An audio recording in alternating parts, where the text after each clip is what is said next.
Hi everyone. So I don't know if you guessed it or not, but it's going to be an absolutely massive year for employer-sponsored visas today. This year, next year, is going to be massive for employer sponsorship. The reason being is there will be limited ways in which migrants can have a pathway to residency in principle. The state nominations are down. The allocation of state nominations for states and territories in Australia is minus 70 to 75 across all states and territories from what we had last year. Minus 70 to 75%. The 189 visa, last invite, was there May 2023, and that was for healthcare professionals only. The last normal round where we had all occupations was December 2022.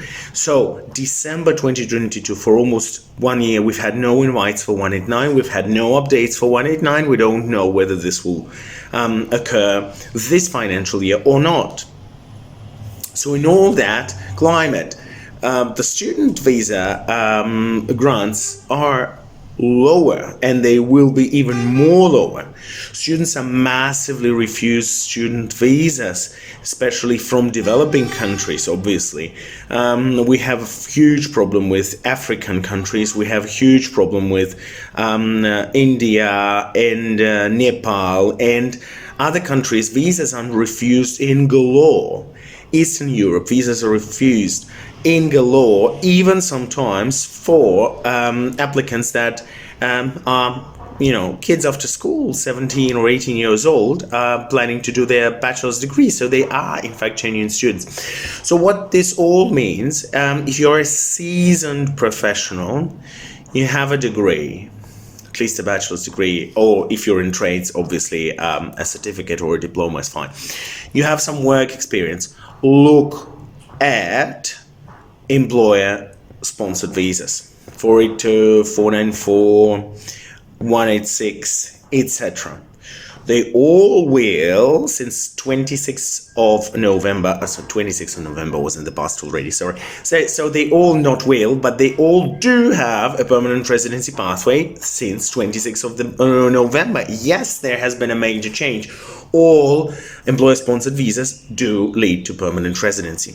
So this is fantastic news for you. This is what you should be doing. You should be approaching employers and looking at the possible ways in which they could sponsor you.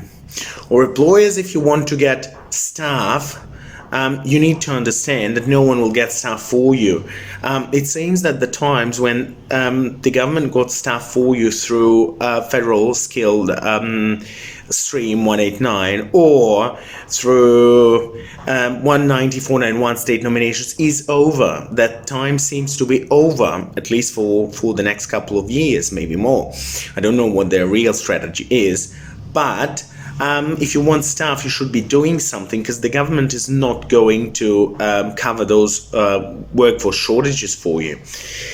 That seems to be the strategy of this government, that we have enough people in this country, we don't need many more, let's put a cap on migration. That's what we see is happening. So there you go. Employer-sponsored visas are a big opportunity for the next 2, 3, maybe even more years, or until we have a new government, whichever is earlier. Thanks for watching this.